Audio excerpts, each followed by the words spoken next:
नमस्कार, आप सुन रहे हैं माही संदेश ट्यूसडे थॉट्स। सुनो कहानी विद RKN। आज की कहानी महाभारत से ली गई है। महाभारत का युद्ध चल रहा था, 17वां दिन था। उस दिन युधिष्ठिर के सामने कर्ण आ गया और दोनों के बीच में भयंकर युद्ध हुआ, जिसमें युधिष्ठिर हार गए और किसी तरह अपने प्राण बचाकर अपने शिविर में लौट आए। जब ये बात अर्जुन को मालूम हुई तो वे तुरंत अपने भाई के शिविर में पहुंच गए। युधिष्ठिर हार से दुखी थे। उन्होंने अर्जुन को देखा और गुस्से में कह दिया कि तुम और तुम्हारे गांडीव पर धिक्कार है। तुम्हारे होते हुए भी मैं कर्ण से हार गया। अपने धनुष के लिए ऐसी बात सुनते ही अर्जुन बहुत गुस्सा हो गए और उन्होंने तलवार उठा ली और युधिष्ठिर को मारने के लिए तैयार हो गए।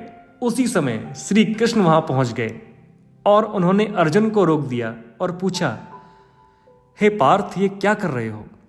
अर्जुन ने कहा, मैंने संकल्प ले रखा है कि जो व्यक्ति मेरे गांडीव का अपमान करेगा मैं उसका वध कर दूंगा।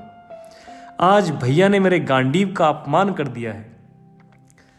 श्री कृष्ण ने मन ही मन सोचा कि अगर भाई भाई के विवाद के बारे में बाहर सेना को पता चल जाएगा तो सभी का मनोबल टूट जाएगा और फिर ये युद्ध जीतना बड़ा मुश्किल हो जाएगा।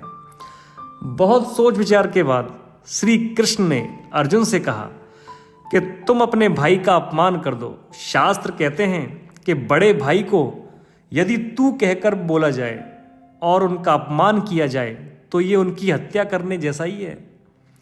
तुम भी अपने बड़े भाई को तू बोल दो। श्री कृष्ण की बात मानकर अर्जुन ने युधिष्ठिर को तू कहते हुए अपमान कर दिया। कुछ देर बाद अर्जुन का मन शांत हुआ और भाइयों का झगड़ा श्री कृष्ण की वजह से शिविर में ही सुलझ गया। दोस्तों, छोटी सी बात और बड़ा संदेश। श्री कृष्ण ने यहां इस छोटी सी कहानी में यह संदेश दिया है कि परिवार में मतभेद होते रहते हैं, लेकिन यदि इन मतभेदों को घर में ही सुलझा लें तो बहुत अच्छा रहेगा, क्योंकि घर से बाहर यदि विवाद आएंगे तो पूरे परिवार की प्रतिष्ठा ही खत्म हो जाएगी।